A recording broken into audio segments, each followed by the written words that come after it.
Hi guys, welcome back. I just uploaded a video a couple of hours ago. Well, maybe it was like an hour and 30 minutes ago, but we are here with part 2 of reading this book. Now, I kind of left off in a hurry by accident. It's just kind of was stuck on a time limit there for a little bit, but I'm going to be off that time limit for right now and just record like this. And hopefully it should just work. If anybody just doesn't like it, you could send a comment and I could take considerations. But anyways, I'm just going to start back at chapter 2.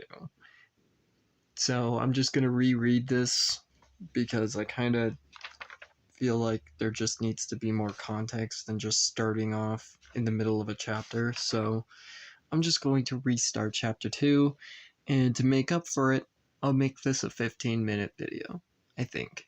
Maybe. We'll see. Let's just read this. Chapter 2, Freedom. Stable 17. Stable 17 finally opened today. Diana Dopad, the sole survivor, the stable dweller, a wanderer, stable 17, a stable that hasn't been open in years. As the stable vault door opened, the brightness of outside started blinding Diana. She hadn't been outside in years. All the colors she saw before were gone. Everything looked gray. Everything was gray. War. War never changes, she spoke. The world had seemed to be on fire. She quickly remembered where her old home was. She started running in the direction of her home. She lived just by the city of Las Pegasus, or at least what was left of it. She went inside, and it seemed as if someone had moved in after her. She had found a .44 mag, AK-47, and a .57 Magnum. I'll take these. I don't think they're coming back, she said, looking at the pile of bones on the floor. Diana looked a little more, and she found a holotape. On the holotape, the name Diana marked on it. She picked it up and inserted it into her pitbox. An audio played. You may wonder who I am. We've met before the pre-war. I've left some guns and ammo if you somehow get to it first. Your journey is getting ready to start.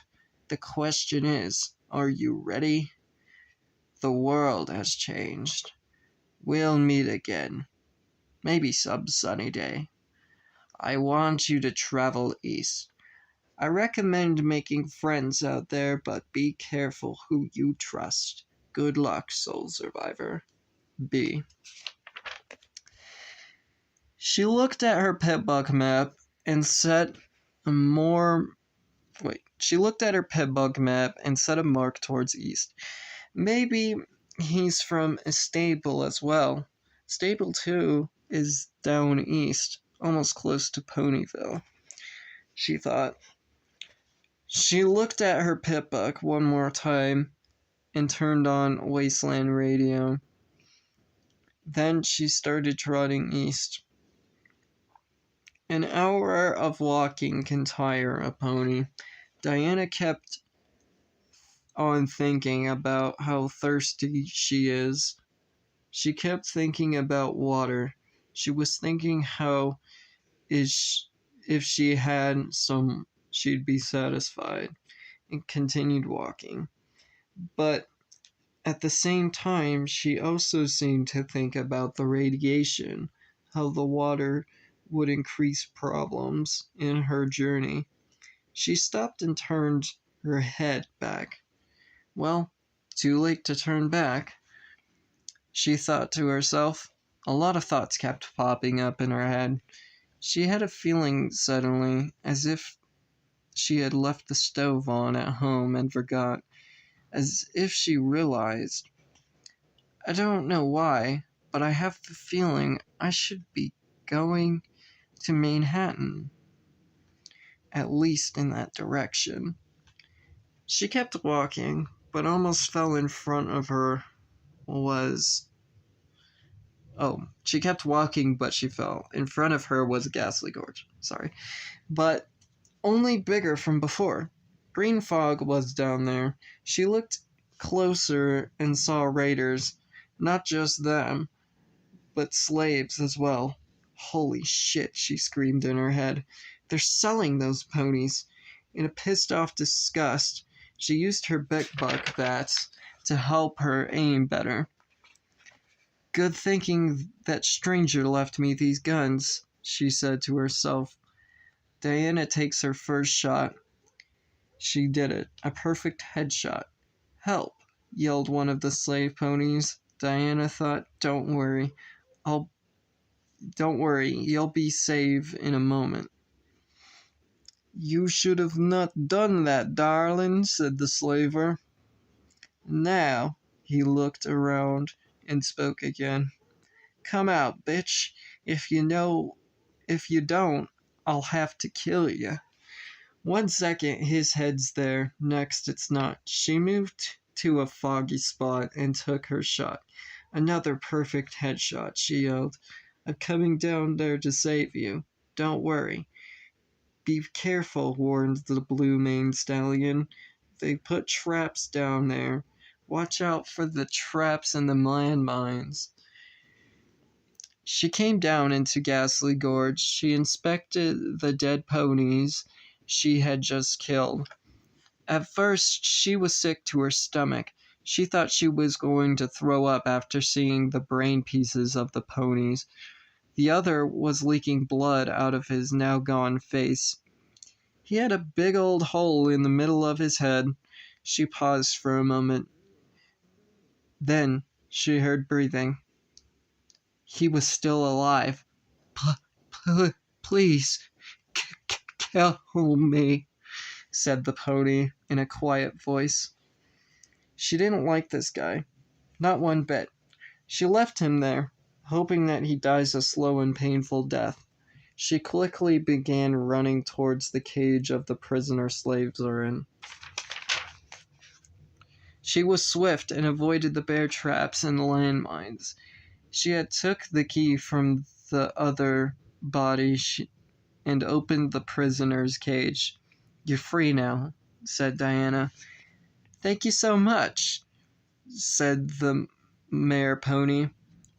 Wait a sec. She looked at the outfit Diana was wearing. You're the stable dweller we heard about, aren't you? Stable 02, right? The young blue-coated pony responded, I actually came from stable 17.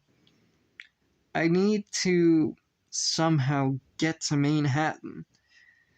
The blue-maned pony responded, it might be difficult.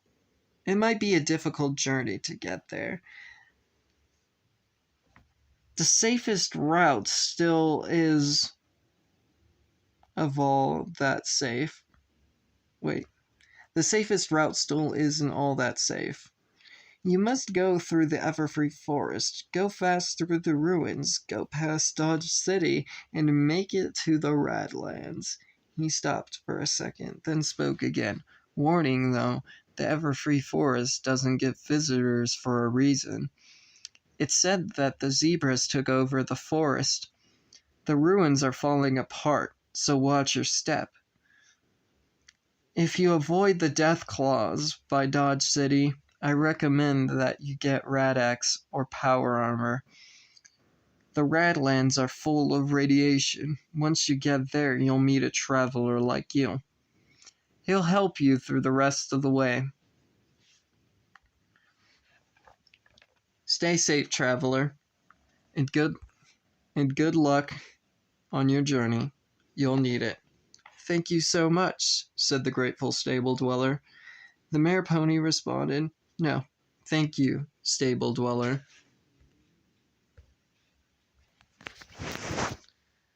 Chapter 3. The Zebra Mare, aka the Everfree Forest. That's another name for it. Sorry. Gray, green, gray, green. Sorry. Gray, green, yet more green. Gray really was everywhere. It was also dark. The trees blocked any sunlight from coming in. The trees appeared to be 20 feet tall. If there actually is zebras in Equestria, this would be the perfect place to be. Diana Dopehead ran into a sign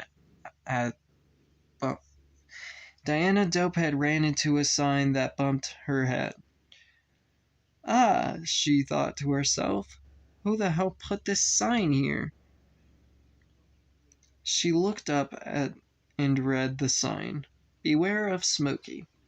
Who in the hay is Smokey? She questioned herself. Diana stopped. Then she looked around. She tried not to make a peep so she can listen, listening to every sound. She felt as if some pony was with her, as if some pony was following her. She listened more closely, and finally her questions were answered. Snap! A tree branch broke. Some pony had been following her, or at least aware that Diana was there. As soon as she heard the breathing snap, she ran as fast as she could away from the sound. Then she listened again. Well, did you find where that pony went? Said one voice. No, but she's gotta be around here somewhere, responded another voice. Well then, said the first voice, find her and put a bullet in her head. Yes, sir. Diana looked down from the trees she was hiding in and saw the two zebras. The male zebra seemed to give orders, and the other was a female zebra who follows the orders. She also seemed to smoke a cigarette when she's on the job. The two zebras move on back out to search for Diana, but before they departed, the female zebra let her companion know a detail of the pony they're looking for. She wears the jumpsuit of the stable dweller. Stable 17, I think. Thanks for letting me know, Smokey. I'll keep my eyes open and awake. Diana was nervous. If they knew she was from Stable 17, then they must have seen her face. Her heart started pounding. She had fear. Diana was breathing hard. After a few minutes, she was able to calm herself down. She opened her pip book and looked for east. She stayed in the trees, hopping tree to tree so she wouldn't be spotted. Eventually, there was no more tall trees. Sunlight was shining through the sky. The sky was actually visible in this area of the forest. Diana looked down and saw that zebra standing there, just waiting. It was Smokey. Listen, stable dweller, I know you're there. This is the farthest you'll get, yelled Smokey and to Diana. So, you won't come out? Smokey asked herself. She picked up a grenade from her saddlebag. She pulled the pin, then threw the grenade at the trees. She blew up the top part of the trees, and a pony fell from the sky. Ah, there you are. Was that so hard? Smokey asked. Diana was just lying there on the ground. She was unable to move after a fall like that. She looked up at the zebra. Smokey started singing a familiar lullaby. Hush now, quiet now, it's time to lay your sleepy head. Hush now, quiet now, it's time to go to bed, sang the zebra. Then she gave Diana a grin as she passed out.